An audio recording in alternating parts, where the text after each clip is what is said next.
Hello အားလုံးပဲမင်္ဂလာပါเนาะကဲအခုကအမေပြပြမှာဟိုလေးဖြစ်တယ်ဆိုတော့ဒီနေ့ပါတော့ပုံမှန်ဒုက္ခကြောင်းနေကြတယ်ပြီးတော့တချို့တွေကအင်ကို accept ပဲလုပ်ချင်တယ်ဟို PG ဘက်မှာရှိတယ်ဆိုတော့တချို့တွေက software တွေပါတယ်သုံးလို့မရဘူးတော့ဟိုအမေပြနေ accept ပဲလုပ်ချင်အင်ကိုပြန် set ရရှင်တယ်ဆိုတော့ပြောစီမှာခက်ခဏမေးနေကြတယ်သူကစင်တို့ထောင်ကျော်လေးတွေမရှိဘူးလားတော့မြန်မာ software တွေပါတယ်အကုန်လုံးသုံးလို့ရတဲ့ဟာတွေဆိုတော့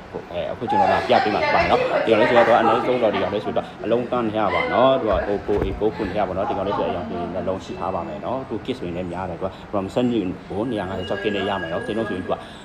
1300နဲ့လာလို့တော့လည်းပါเนาะဒီကောင်လေး short စင်လေးလုတ်ပေးထားပါเนาะ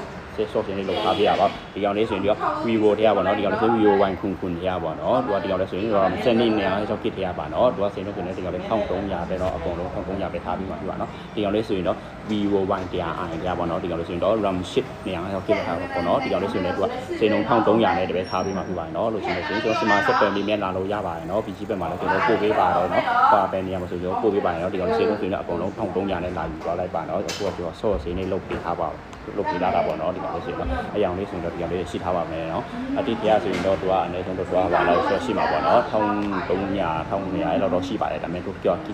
ကနည်းလာပေါ့ဒီကောင်လေးဆိုရင်သူကဆိုရင်အလုံးတန့်ထဲလေသူကကီကများတယ်တော့အရင်လေးကိုအဆင်ပြေတယ်เนาะအချိန်တစ်ချိန်ဆိုစမဆက်တွဲမြင်းလာလို့ရတာပါတယ်เนาะမြန်မာ software တွေလည်းခါလေးထည့်ပြပြီးပြန်တခါလေးထည့်ပြဖြစ်ပါတယ်เนาะဟို PG မှာပို့ပေးပါတယ်ကျွန်တော်ဖုန်းမှာအောက်မှာတင်ထားပြအောင်မယ်ကျွန်တော်စမဖုန်းဆက်မြင်းလာလို့ရပါတယ်เนาะပြီးတော့ကျွန်တော်အကောင့်ထဲမှာပို့ပြီးတော့ highlight ထည့်ပါเนาะလို့ချင်တယ်ဆိုရင်ကျွန်တော်ဒီနေရာတွေပဲပို့ပြီးတော့ကျွန်တော်ဆက်လို့ဒီ share ဆိုတာနဲ့ UR ပေးလို့ရပါတယ်เนาะ bye bye